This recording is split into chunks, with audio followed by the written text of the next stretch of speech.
Good morning, students. Today we are going to start Unit 2, 5th chapter, Python, Variables and Operators. Before getting into the lesson, first we will see the introduction about Python. Python is a general purpose programming language. What is general purpose programming language? Which is nothing but you can use this programming language in various fields like back-end web development, scientific computing, artificial intelligence, data analysis, desktop applications and games. Python supports both procedural and object-oriented programming language. Last year we have already learned three programming languages, which is actually procedural, modular and object-oriented programming. Now the next topic is key features of Python. Python is a general purpose programming language and can be used for both scientific and non-scientific programming. What do you mean by scientific, non-scientific? Mathematical or non-mathematical? Then the next topic is it is a platform independent programming language. It will not depend on any other program, any other apps. The next last point is the program written in Python are easily readable and understandable. That's all about the key features of Python. Then the next we are going to see about how Python IDLE environment where we can use. IDLE, which is nothing but integrated development learning environment, and you can download the Python version in www.python.org. The version should be 3.x. You can see DEV C++ icon. This year you are going to use IDLE Python environment where you will type the Python program. Actually, the Python program you can type in two ways, interactive mode and the script mode.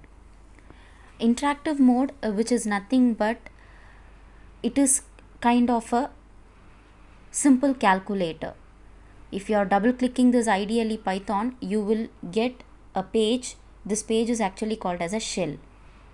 This shell will have a title bar, then you will have a menu bar, and there will be a prompt.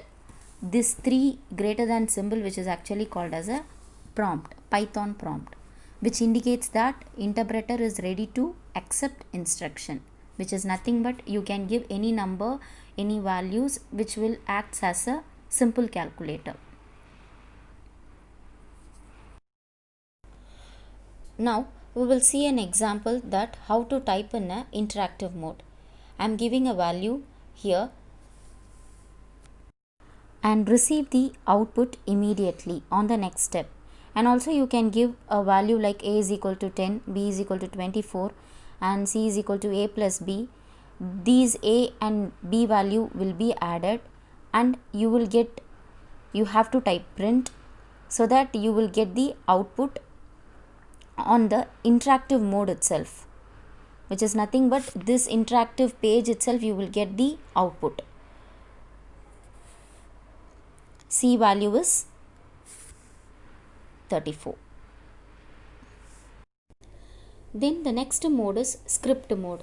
In this mode where you can type the program and can be reusable, which is nothing but it can be executed again and again without retyping it. For this you have to get into the shell, click file and select new file. There will be a new window will get open where you can type the program. For example, if you are going to type a is equal to 10 and b is equal to 20, c is equal to a plus b, print, we are going to get the c value. So c value is, and the quotation has been closed, variable c has been written.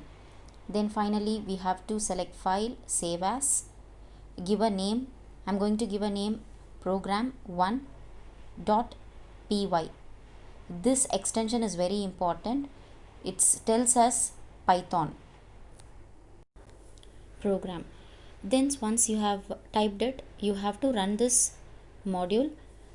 For this you have to select run module, and you will get the output in the main shell, not on the page we have opened.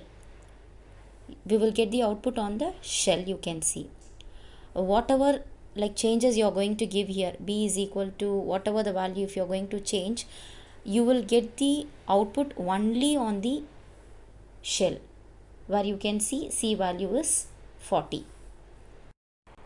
This is how we have to use the Python module. Students, try to install the Python program in your system and try some simple programs. Thank you.